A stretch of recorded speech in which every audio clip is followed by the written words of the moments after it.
Hello விவாஸ், எல்லாத்துக்கும் வணக்கம். நான் உங்கள் பாலமுருகன். உத்தரப்பிரதேசில் இருக்கிற ஆக்ரா அப்படிங்கிற ஒரு ரயில்வே ஸ்டேஷன்ல ஒரு ட்ரெயின் நிக்குது. அந்த ட்ரெயின் அது பார்த்துட்டீங்கன்னா ஒரு ஜெனரல் கம்பார்ட்மெண்ட்ல ஒரு ரெட் கலர் சூட் கேஸ் இருக்குது. அந்த சூட் கேஸ் பக்கத்துல போனாலே பயங்கரமா ஸ்மெல் அடிக்குது.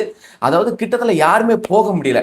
இப்போ பார்த்துட்டீங்கன்னா அங்க இருக்கிற பேசஞ்சர்ஸ்லாம் அந்த ரயில்வே ஸ்டேஷன் போலீஸ்க்கு வந்து கம்ப்ளைண்ட் பண்றாங்க. இந்த மாதிரி ஒரு ஜெனரல் கம்பார்ட்மெண்ட்ல இருக்கிற ஒரு சூட் கேஸ்ல பயங்கரமா ஸ்மெல் அடிக்குது, என்னன்னு வந்து பாருங்க அப்படின்னு சொல்றாங்க. இப்போ ரயில்வே போலீஸ்லாம் வந்து பாக்குறாங்க. இப்போ அவங்களுக்கு ஒரு டவுட், சரி உள்ளக எதையோ வச்சு உள்ளக பாம்லாம் இருக்குமா அப்படிங்கிற மாதிரி யோசிச்சு அவங்க பாம் ஸ்குவாட்லாம் வர சொல்லிட்டாங்க. இப்போ திறந்து பார்த்தா உள்ளக்க ஒரு டெட் பாடி இருக்கு. டெட் பாடி பாத்துட்டீங்கன்னா அந்த பாடியில வந்து தலை இல்ல, அதாவது அந்த பாடியை ஃபுல்லாமே வெட்டி வச்சிருக்காங்க. கட் பண்ணி வச்சிருக்காங்க. கை தனியா கால் தனியா எல்லாத்தையுமே கட் பண்ணி வச்சிருக்காங்க. இது பாத்துட்டீங்கன்னா அந்த ட்ரெயின் வந்து நின்னுகிட்டு இருக்க ஒரு ட்ரெயின். இதுக்கு மேல அந்த ட்ரெயின் போகாது. உத்தரப்பிரதேஷ் ஸ்டாப் தான் கடைசி ஸ்டாப். அந்த ட்ரெயின்ல தான் இப்படி ஒரு சூட் கேஸ்ல இப்படி ஒரு டெட் பாடி இருக்கு. சரி, இந்த டெட் பாடி எங்க இருந்து வந்திருக்கு, யார் அனுப்பிச்சு விட்டா அப்படிங்க தெரிஞ்சுக்கணும்னா இந்த வீடியோ ஃபுல்லா பாருங்க. இந்த மாதிரி இன்ட்ரெஸ்டிங்கான நியூஸை பார்க்கலாம் நம்ம சேனல் பாலமுருகனை சப்ஸ்கிரைப் பண்ணுங்க. சரி, வீடியோக்குள்ள போகலாம். இந்த பிரச்சனை எங்க நடந்துட்டு இருக்குன்னு பாத்தீங்கன்னா உத்தரப்பிரதேச இருக்கிற ஆக்ரா அப்படிங்கிற ஒரு ரயில்வே ஸ்டேஷன்ல நடந்திருக்கு. இப்போ அந்த ட்ரெயின் பாத்தீங்கன்னா ஒரு நின்னுட்டு இருக்க ட்ரெயின். அந்த ட்ரெயின் பாத்தீங்கன்னா அதுக்கப்புறம் எங்கேயுமே போகுது. அந்த ட்ரெயினோட டெட் அண்ட் ஸ்டாப் அதுதான். அதுக்கு மேல அந்த ட்ரெயின் கிடையாது, போகாது. இப்போ அந்த ட்ரெயின்ல இருக்கலாம் ஜெனரல் கம்பார்ட்மெண்ட்ல ஒரு தனியா ஒரு சூட் கேஸ் மட்டும் இருக்கு. அதாவது பாத்தீங்கன்னா அந்த ட்ரெயின் வந்து டெட் அண்ட் இதுக்கப்புறம் யாருமே பேசஞ்சர்ஸ் ஏற போறது இல்ல. ஒரு தனியா ஒரு சூட் கேஸ் மட்டும் இருக்கு. இப்போ அந்த ட்ரெயினை வந்து கிராஸ் பண்ணி போவாங்கல்ல, அவங்களுக்கு வந்து பயங்கரமான ஒரு கெட்ட நாத்து அடிக்குது, பேட் ஸ்மெல் அடிக்குது. இப்போ அவங்க பாத்துட்டீங்கன்னா இந்த ஒரு ஜெனரல் கம்பார்ட்மெண்ட்ல இருந்தா வருது அப்படின்னு நோட் பண்றாங்க. அவங்க உள்ளக்க போய் பார்த்தாங்கன்னா அவங்க உள்ள ஒரு ரெட் சூட் கேஸ் இருக்கு. அந்த சூட் கேஸ் மட்டும் தான் தனியா இருக்கு. இப்போ அவங்க நோட் பண்ணிட்டாங்க, சரி இந்த சூட் கேஸ்ல இருந்தா ஒரு கெட்ட நாத்த அடிக்க அப்படின்ட்டு அவங்க ரயில்வே போலீஸ்க்கு வந்து கம்ப்ளைண்ட் பண்ணியிருந்தாங்க. அவங்களும் வந்து பாக்குறாங்க. இவங்க பாத்துட்டீங்கன்னா அவங்களுக்கு ஒரு சின்ன சந்தேகம் இருக்கு. சரி, ஏதோ ஒன்று கெட்ட நாத்த அடிக்குது, உள்ளக்க ஏதோ ஒரு கெட்ட இறைச்சியோ ஏதோ ஒன்று வச்சிருக்காங்க. சப்போஸ் அது உள்ளக்க எதுவும் பாம் எதுவும் இருந்துச்சுன்னா திறந்தா வெடிக்கிற மாதிரி எதுவும் வச்சிருந்தாங்க அப்படின்னுட்டு ரயில்வே போலீஸும் வந்து பாம் ஸ்குவாட்லாம் கூப்பிட்டு வச்சு அவங்களோட ஹெல்ப் மூலமா தான் அந்த சூட்கேஸை திறந்து பாக்குறாங்க. திறந்து பார்த்தா பயங்கரமான ஷாக். என்னன்னா ஒரு பாடியை துண்டு துண்டா வெட்டி வச்சிருக்காங்க. அதாவது இதுல என்ன ஒரு நோட் பண்ண வேண்டிய விஷயம்னா அந்த பாடிக்கு வந்து தலை இல்லை, மற்றபடி கை கால் எல்லாத்தையுமே வெட்டி வச்சிருக்காங்க. இது பாத்தீங்கன்னா ஒரு பெண்ணோட உடம்பு. இப்போ அவங்களுக்கு ஒரு சந்தேகம், அது சரி இது எங்க இருந்து அமைச்சிருப்பாங்க அப்படின்னு நோட் பண்ண முச்சுல. இப்போ அந்த பாடியை வந்து சுத்தி வச்சிருப்பாங்களா, அந்த சுத்தி வைக்கப்பட்ட ஒரு பாலித்தீன் கவர் வந்து சென்னையில இருக்கிற ஒரு துணிக்கடையோட பாலித்தீன் கவர். சரி, இது ஒரு சென்னையில இருக்கிற ஒரு துணிக்கடையோட கவர் தான். அப்போ இந்த பாடி வந்து சென்னையில இருந்து வந்திருக்கும். இந்த கேஸ்ல நோட் பண்ண வேண்டிய விஷயம் இன்னொன்னு என்னன்னா, அந்த ட்ரெயினும் பாத்தீங்கன்னா சென்னையில இருந்து வந்ததுதான். அதாவது சென்னை சென்ட்ரல் ஸ்டேஷன்ல இருந்து ஆக்ரா ஸ்டேஷன் வரைக்கும் வந்த ட்ரெயின்.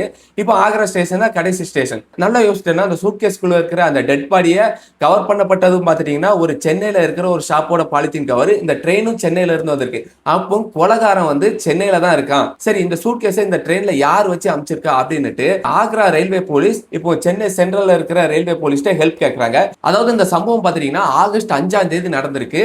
ஆகஸ்ட் 5ல இருந்து இன்னைக்கு டேட் பாத்தீங்கன்னா ஆகஸ்ட் 23. அதாவது கிட்டத்தட்ட ஒரு 17 நாள் கழிச்சு தான் கொலை செஞ்சவங்க யாரு அப்படின்னு கண்டுபிடிச்சிருக்காங்க. எப்படின்னா நிறைய சிசிடிவி ஃபுட்டேஜ் வச்சு தான் இவங்க கண்டுபிடிச்சிருக்காங்க. இப்போ Agra railway police Chennai Central railway போலீஸ்ட்டே வந்து கம்ப்ளைண்ட் பண்றாங்க. இப்போ சென்னை சென்ட்ரல் ஸ்டேஷன்ல இருக்கிற சிசிடிவி ஃபுட்டேஜ் எல்லாத்தையுமே அந்த சென்ட்ரல் ரயில்வே போலீஸ் வந்து செக் பண்றாங்க. அதாவது கிட்டத்தட்ட பாத்தீங்கன்னா 1-2 சிசிடிவி ஃபுட்டேஜ் இல்ல, கிட்டத்தட்ட ஒரு 350 சிசிடிவி ஃபுட்டேஜை செக் பண்றாங்க. அதாவது சென்னை சென்ட்ரல் ஸ்டேஷன்ல சுத்தி இருக்க எல்லா சிசிடிவி ஃபுட்டேஜ்லயுமே தேடுறாங்க. அதாவது இந்த சூட் கேஸை கொண்டு வந்தது யாரு, அதாவது ஃபர்ஸ்ட் இந்த ரெட் கலர் சூட் கேஸை கொண்டு வந்தவங்க யாரு அப்படிங்கறத கண்டுபிடிச்சாலே இந்த கொலைக்கு பின்னாடி இருக்கிறது என்ன நோக்கம், அவங்க யார் செஞ்சிருக்காங்க, எதுக்காக செஞ்சிருக்காங்க அப்படின்னு கண்டுபிடிச்சலான்ட்டு எல்லா சிசிடிவி ஃபுட்டேஜ், அதாவது கிட்டத்தட்ட ஒரு 350 சிசிடிவி ஃபுட்டேஜை செக் பண்றாங்க. ஆனா ஒரு சின்ன க்ளூ கூட கிடைக்கல. ஃபைனலா ஒரு ஃபுட்டேஜ்ல அந்த சூட் கேஸை கண்டுபிடிச்சிருக்காங்க. அந்த சூட் கேஸை யார் கொண்டு வரான்னா ஒரு கப்பிள்ஸ் கொண்டு வராங்க. அதாவது அவங்க வயசு எல்லாம் பாத்துட்டீங்கன்னா ரொம்ப பெரிய ஆட்கள் மாதிரிலாம் இல்ல, ஜஸ்ட் ஒரு 30 அந்த ரேஞ்சுக்குள்ள தான் இருக்கும். அவங்கள பார்க்க ஒரு ஹஸ்பண்ட் அண்ட் ஒய்ஃப் மாதிரி இருக்கு. ஒரு பொண்ணு ஒரு பையன், இவங்க கையில தான் பாத்துட்டீங்கன்னா அங்க இருந்துச்சுல அந்த ஆக்ரா ரயில்வே ஸ்டேஷன்ல இருந்துச்சுல அந்த சூட்கேஸ் வந்து இவங்க கையில இருக்கு. இப்போ விக்டிம்ஸை கண்டுபிடிச்சிட்டாங்க. சரி, இப்போ இவங்க எங்கெல்லாம் போறாங்க அப்படிங்கிறத ஒவ்வொரு சிசிடிவி ஃபுட்டேஜா வந்து நோட் பண்றாங்க. சரி, இவங்க எங்க இருந்து வந்திருக்காங்க, எங்க போறாங்க, இந்த சூட்கேஸை எங்க வைக்கிறாங்க அப்படிங்கிறத ஒவ்வொரு சிசிடிவி ஃபுட்டேஜா நோட் பண்றாங்க. ஒரு கட்டத்துக்கு மேல கண்டுபிடிச்சிருந்தாங்க. இப்போ இவங்க தான் அந்த சூட்கேஸை பார்த்துட்டீங்கன்னா அந்த சென்னை சென்ட்ரல்ல இருந்து ஆக்ராக்கு போச்சுல இந்த ட்ரெயின்ல வச்சிருக்காங்க. அதாவது ஜெனரல் கம்பார்ட்மெண்ட்ல வச்சுட்டு இறங்கிருந்தாங்க. இப்போ அன்னைக்கு பார்த்துட்டீங்கன்னா அது ஒரு அன்னைக்கு தான் வெட்டியிருக்காங்க. அன்னைக்கு தான் வெட்டி அந்த சூட்கேஸ்ல பார்சல் பண்ணி வச்சிருக்காங்க. அதனால அன்னைக்கு பார்த்துட்டீங்கன்னா ஒரு கெட்ட ஸ்மெல் எதுவுமே எடுக்கல. இப்போ பார்த்துட்டீங்கன்னா இந்த ட்ரெயின் வந்து ஒரு 2-3 நாள் டிராவல் பண்ணி போகும். இந்த பாடியும் பார்த்துட்டீங்கன்னா நல்லா பாலித்தீன் கவரை வச்சு சுத்தி வச்சிருக்காங்க. அதாவது ஒரு 2 நாளைக்கு எந்த ஸ்மெல்லுமே வெளியே தெரியாத அளவுக்கு கெட்டி வச்சிருக்காங்க. இப்போ பார்த்துட்டீங்கன்னா இந்த ட்ரெயின் வந்து ஒரு 3-4 நாள் டிராவல் பண்ணி தான் ஆக்ரா ஸ்டேஷன் அடைஞ்சிருக்கு. இந்த 3-4 நாள்ல தான் அவ்வளவுக்குள்ள ஒரு பேட் ஸ்மெல் அடிச்சிருக்கு. இங்க இந்த பாடியை வைக்கும் போதுல எந்த ஸ்மெல்லுமே அடிக்கல. அதாவது 3-4 நாள் டிராவல் பண்ணி அந்த ஆக்ரா ஸ்டேஷன்ல போய் அந்த சூட்கேஸ் அடைஞ்சதுக்கு அப்புறம் தான் அந்த ஒரு கெட்ட ஸ்மெல் வந்திருக்கு. இப்போ அந்த சென்ட்ரல் ஸ்டேஷன்ல இருக்க சிசிடிவி ஃபுட்டேஜ் எல்லாம் வச்சு அந்த கப்பல்ஸ் எங்க இருந்து வந்திருக்காங்கன்னு கண்டுபிடிச்சிருக்காங்க. அதாவது ஃபர்ஸ்ட் இவங்க சென்ட்ரல் ஸ்டேஷன்ல இருந்து இதெல்லாம் வச்சுட்டு எங்க கிளம்பி போறாங்கன்னா பார்க் ஸ்டேஷன் போறாங்க. பார்க் ஸ்டேஷன்ல இருந்து கூடுவாஞ்சேரிக்கு போயிருந்தாங்க. இப்போ கூடுவாஞ்சேரியில இருக்கிற சிசிடிவி ஃபுட்டேஜ்லாம் நோட் பண்றாங்க. இப்போ அவங்க பாத்தீங்கன்னா அந்த கூடுவாஞ்சேரியில இருந்து தான் அந்த ரெட் கலர் சூட்கேஸை எடுத்துட்டு வராங்க. இப்போ கூடுவாஞ்சேரியில இருந்து மறுபடி சென்ட்ரல் ஸ்டேஷனுக்கு வந்ததா நோட் பண்றாங்க. சிசிடிவி ஃபுட்டேஜ் வச்சு நோட் பண்றாங்க. இப்போ பாத்தீங்கன்னா கூடுவாஞ்சேரியில இருந்து தான் அந்த சூட்கேஸோட வந்து அந்த சென்ட்ரல் ஸ்டேஷன்ல இருக்கிற அந்த ட்ரெயின்ல அந்த சூட்கேஸை வச்சிருக்காங்க. அப்படிங்கறத சிசிடிவி ஃபுட்டேஜ் மூலமா ரயில்வே போலீஸும் கண்டுபிடிச்சிருந்தாங்க, லோக்கல் போலீஸும் கண்டுபிடிச்சிருந்தாங்க. நம்ம ஃபர்ஸ்டே சொன்ன மாதிரி தான் அன்னைக்கு தான் வெட்டி இருக்காங்க, அன்னைக்கு தான் பார்சல் பண்ணிருக்காங்க. அன்னைக்கே ட்ரெயின்ல கொண்டு வச்சதுனால எந்த ஒரு பேட் ஸ்மெல்லுமே அடிக்கல. சென்ட்ரல் ஸ்டேஷன்ல அந்த சூட்கேஸ் வைக்கிறாங்க. வச்சுட்டு அடுத்த ஸ்டேஷன்ல அவங்க இறங்கிருந்தாங்க அந்த சூட்கேஸை ட்ரெயின்லயே வச்சுட்டு. இப்போ போலீஸ் பாத்தீங்கன்னா கப்புள்ஸை வந்து கூடுவாஞ்சேரி வரைக்கும் கண்டுபிடிச்சிட்டாங்க. இப்போ கூடுவாஞ்சேரி ரயில்வே ஸ்டேஷன்ல இருந்து இறங்கி ஒரு ஆட்டோ பிடிச்சு அவங்க எங்க போறாங்கன்னு பாத்தீங்கன்னா மசூதி தெரு அப்படிங்கிற ஒரு தெருக்குள்ள தான் போறாங்க.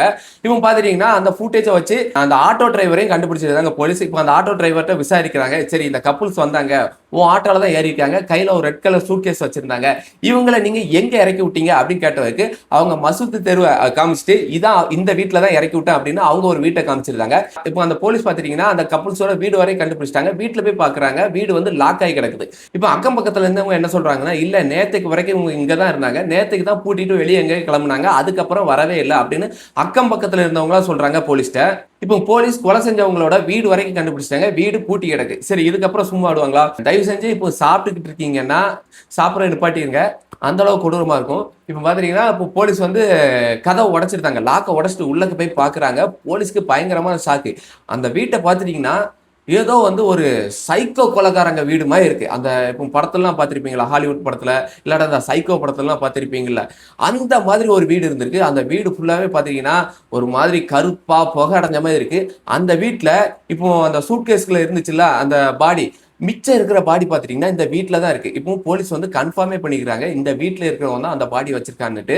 இப்போ பார்த்துட்டீங்கன்னா அந்த சூட்கேஸ்ல அந்த பாடியோட தலை இல்லை, இந்த வீட்லயுமே தலை இல்லை. அதாவது ஃபர்ஸ்ட் என்ன செஞ்சிருக்காங்கன்னா இந்த வீட்டுக்குள்ள வச்சுதான் இப்போ அந்த சூட்கேஸ்ல இருக்கிற அந்த பெண்ணோட உடலை வந்து வெட்டி இருக்காங்க. வெட்டிட்டு என்ன பண்ணிருக்காங்கன்னா இப்போ சூட்கேஸ்க்குள்ள அதிகப்படியான அந்த உடலை வைக்க முடியாதுக்காக எலும்பு தனியா சதை தனியா பிரிச்சிருக்காங்க. அந்த சதையை மட்டும் தான் பார்த்துட்டீங்கன்னா எதுல அந்த சூட்கேஸ்ல வச்சு அடைச்சி அந்த ட்ரெயின்ல வச்சிருக்காங்க. மிச்சம் இருக்கிற எலும்புலாம் பாத்தீங்கன்னா இந்த வீட்டுக்குள்ளதான் இருக்கு. ஸ்மெல்லும் பாத்தீங்கன்னா ரொம்ப பயங்கர கொடூரமா இருக்கு. அதாவது அந்த ரூம்குள்ள யாருமே வர முடியாத அளவுக்கு ஸ்மெல் அடிக்குது. உள்ள போன போலீஸ்க்குலாம் பாத்தீங்கன்னா பயங்கரமா கொமட்டல் எடுக்குது, வாமிட் எடுக்குது. அந்த அளவுக்கு ஒரு வீடே கொடூரமா இருக்கு. அந்த பெண்ணை வெட்டி வச்சு பாத்தீங்கன்னா ஒரு 4-5 நாள் ஆயிட்டுல ஸ்மெல் எல்லாம் எந்த அளவுக்கு இருக்குன்னு நமக்கே தெரியும்ல. இப்போ அந்த வீட்டுக்குள்ள கொஞ்சம் போலீஸ் வந்திருக்காங்க, மிச்ச போலீஸ்லாம் வந்து வெளியே தான் நிக்கிறாங்க. வெளியே வரைக்கும் ஸ்மெல் ஹெவி அடிக்குது. இப்போ மாஸ்க் போட்டுருக்காங்க, மாஸ்க் போட்டுக்கிறாங்க. மாஸ்க் இல்லாதவங்க என்ன பண்றாங்கன்னா கர்ச்சிப்பை கட்டிட்டு தான் மீதி போலீஸ்லாம் வீட்டுக்குள்ள வராங்க. வீட்டுக்குள்ள வந்தோன்னா அவங்களுக்குமே ஸ்மெல்லு தாங்க முடியல. அங்க இருந்துட்டு அந்த பாடியெல்லாம் பாக்குறாங்க. பாடியை பார்த்துட்டு கிச்சனுக்குள்ள போய் பார்த்தா இன்னொரு ஷாக்கிங்கான விஷயம் நடக்குது.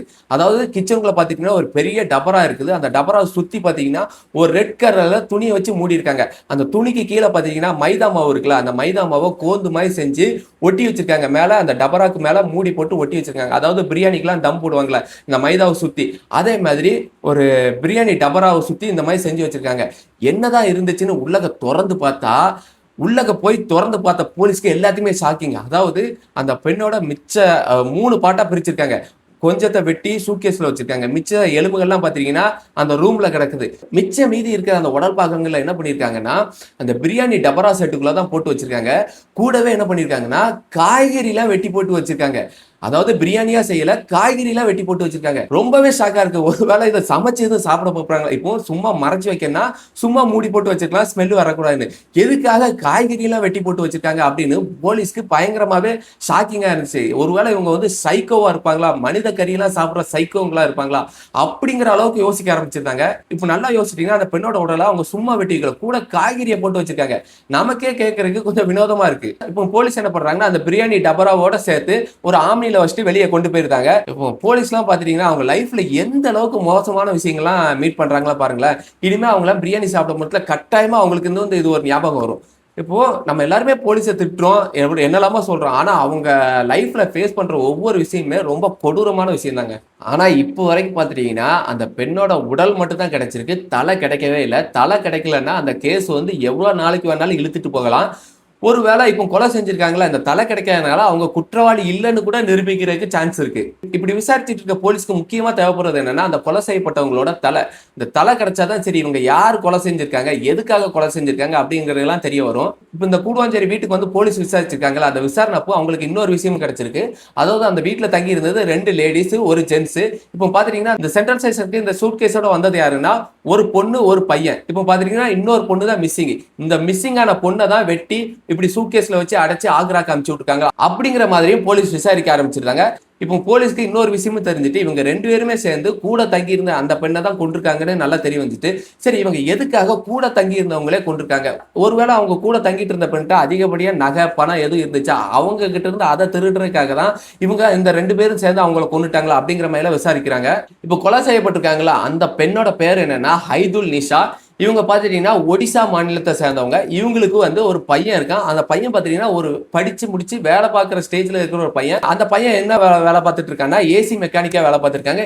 இந்த லேடி இப்போ இறந்துருக்காங்கல்ல இந்த ஹைதுல் நிஷாவுமே வந்து இப்போ தாம்பரம் பக்கத்துல இருக்கிற ஒரு எக்ஸ்போர்ட் கம்பெனில தான் ஒர்க் பண்ணிட்டு இருந்திருக்காங்க. இப்போ போலீஸும் வந்து அவங்களோட பையனை கூப்பிட்டு விசாரிக்கிறாங்க. இப்போ இந்த கொலை செய்யப்பட்ட அந்த ஹைதுல் நிஷாவோட பையனுமே வந்து ஒரு கம்ப்ளைண்ட் கொடுக்குறான். அதாவது அம்மா வந்து எனக்கு வந்து ஒரு 4-5 நாளாவே போன் எதுவுமே பண்ணல, நான் அவங்க போனுக்கு வந்து ட்ரை பண்ணிக்கிட்டே இருந்தேன், போன் வந்து சுவிட்ச் ஆஃபா தான் இருக்கு, இது வந்து ஒரு கொலை முயற்சி தான் அப்படின்னுட்டு இப்போ ஹைதுல் நிஷாவோட பையன் கொலை வழக்கா வந்து கேஸை ஃபைல் பண்றான். இவ்வளவு நேரம் இந்த கேஸை ஜஸ்ட் போலீஸ் விசாரிக்க தான் செஞ்சிருக்காங்க. இப்போ தான் இதை வந்து கேஸா ஃபைல் பண்ணி இப்போ விசாரிக்காங்க. எதுக்காகனா அவங்க இப்போ கொலை செய்யப்பட்ட ஹைதுல் நிஷாவோட பையனே வந்து இப்போ கம்ப்ளைண்ட் கொடுத்துருக்காங்க, எங்க அம்மா வந்து ஒரு 5 நாளா காணோம் அப்படின்ட்டு. இப்போ கூடுவாஞ்சேரி போலீஸ் ஸ்டேஷன்ல இதை வந்து கொலை வழக்காவும் பதிவு செஞ்சிருந்தாங்க. இப்போ விசாரிக்கும் போது என்ன நடக்குதுன்னா அந்த ஹைதுல் நிஷாவும் பாத்தீங்கன்னா ஒடிசா தான், இவங்க கொலை பண்ணிட்டு எஸ்கேப் ஆகி போயிருக்கிற இடம் பாத்தீங்கன்னா ஒடிசா தான். அதாவது இவங்க எல்லாருமே பாத்தீங்கன்னா ஒடிசா மாநிலத்தை சேர்ந்தவங்க தான். இந்த 2 பேரும் இந்த ஹைதுல் நிஷாவை கொலை பண்ணிட்டு மறுபடியும் ஒடிசாக்கே எஸ்கேப் ஆகி போயிருக்காங்க. இதை எப்படி கூடுவாஞ்சேரி போலீஸ் கண்டுபிடிக்கிறாங்கன்னா அவங்க 2 பேர்த்தோட செல்போனை ட்ராக் பண்ணி தான் கண்டுபிடிச்சிருக்காங்க. அவங்க ஒடிசாக்கு தான் போயிருக்காங்கன்னு. இப்போ தமிழ்நாட்டில இருந்து தமிழ்நாட்டு போலீஸும் ஒடிசாக்கு அந்த கப்புள்ஸை தேடி போயிருக்காங்க. ஒடிசா போலீஸும் வந்து இப்போ அவங்கள தான் தேடிட்டு இருக்காங்க. இப்போ நல்லா பார்த்தீங்கன்னா கேஸ் வந்து யூபியில் ஆரம்பிச்சு சென்னை சென்ட்ரல் ஸ்டேஷனுக்கு வந்து கூடுவாஞ்சேரிக்கு போய் கூடுவாஞ்சேரியில இருந்து இப்போ மறுபடியும் ஒடிசாக்கு போயிருக்கு இந்த கேஸ். நல்லா யோசிச்சு பாருங்களேன், இந்த கொலையை எந்த அளவுக்கு கொடூரமா செஞ்சிருக்காங்க. கூட தங்கி இருந்தவங்களே கொன்னுட்டு அவங்கள பார்சல் பண்ணி வேற ஒரு ஸ்டேட்டுக்கு அமைச்சிட்டு இவங்க வேற ஒரு ஸ்டேட்டுக்கு எஸ்கேப் ஆகி போயிருக்காங்க. ஒரு கொலையை ஒரு ஸ்டேட்ல செஞ்சுட்டு இன்னொரு ஸ்டேட்டுக்கு தப்பிச்சு போயிட்டேன்னா இதுல இருந்து தப்பிச்சலாம் நினைக்கிறது ஒரு பெரிய முட்டாள்தனம் தான். எப்படியுமே தமிழ்நாடு போலீஸ் இல்லாட்டா ஒடிசா போலீஸ் இன்னும் 2-3 நாள்ல அவங்களை எப்படி கண்டுபிடிச்சிருவாங்க. கண்டுபிடிச்சிட்டாங்கன்னா அவங்க என்னெல்லாம் சொல்லியிருக்காங்க, இந்த கேஸ்ல இப்போ நம்ம பேசியிருக்கல என்னெல்லாம் மாடிஃபிகேஷன் நடந்திருக்கு, என்னெல்லாம் திருத்தம் நடந்திருக்குங்கிறத அடுத்தடுத்த வீடியோல பார்க்கலாம்.